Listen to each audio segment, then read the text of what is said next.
Hi guys! Welcome to our channel! Yan. So dati, Adorable Ayla ang channel na to, but we changed it to a family channel. Welcome back! This is Ayla. She's already big.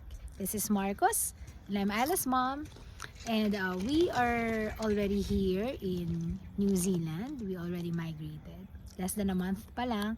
And in this channel, we are going to tell you our everyday stories, our everyday important stories, kung saan kami pupunta, yung mga adventures namin, and then we will give you snippets of our life here in New Zealand. Very different from our lives in the Philippines. And now we are here. Dito na sila nag-aaral, and I hope you will support our channel just like how you have supported her channel before. Ayan. So we will show you. Ayan. That's Ayla's dad. Say hi, Daddy. Hi. Hi. And this is our baby boy, Markel.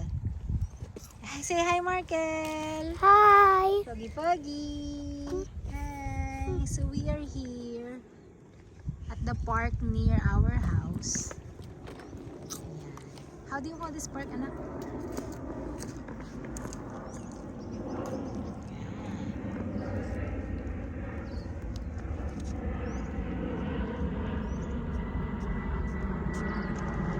It's so nice.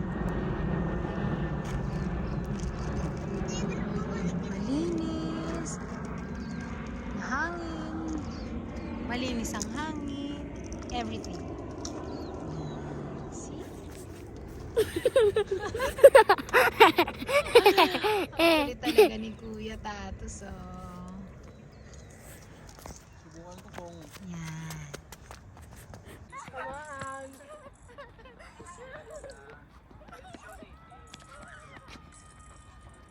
Tapon ko pa.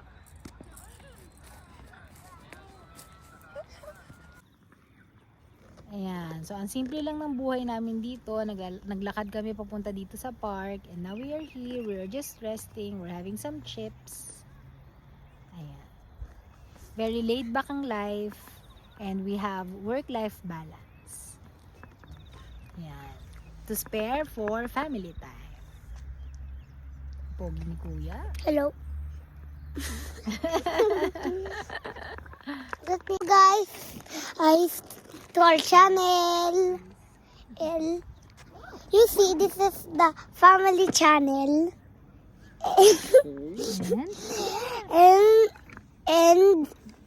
And you will see Attila channel in 500 subscribers right now. very good. Hello, and then this is our daddy. Hello, and then hello, this is our daddy. Say hi. Say hi. Hi. Hi. Mommy, say Hoy. Hi. Teka Wanna lang. say hi? Oh, hi. Hindi. Yan na yung Okay, ano. this is my sister. We're siblings. Say hi. Number now is 1 inside. And then this is our baby. Wait, can I try? There. Can you call me? Wait, bye-bye. Dali. Yan. So please continue to support our channel. In this channel, i-explain namin or i-share din namin sa inyo yung life namin here in New Zealand. Kung bakit kami nagpunta dito, kung paano, ano yung mga processes na dinaanan namin, at kumusta na yung, basically yung buhay namin dito. See you next time! Bye!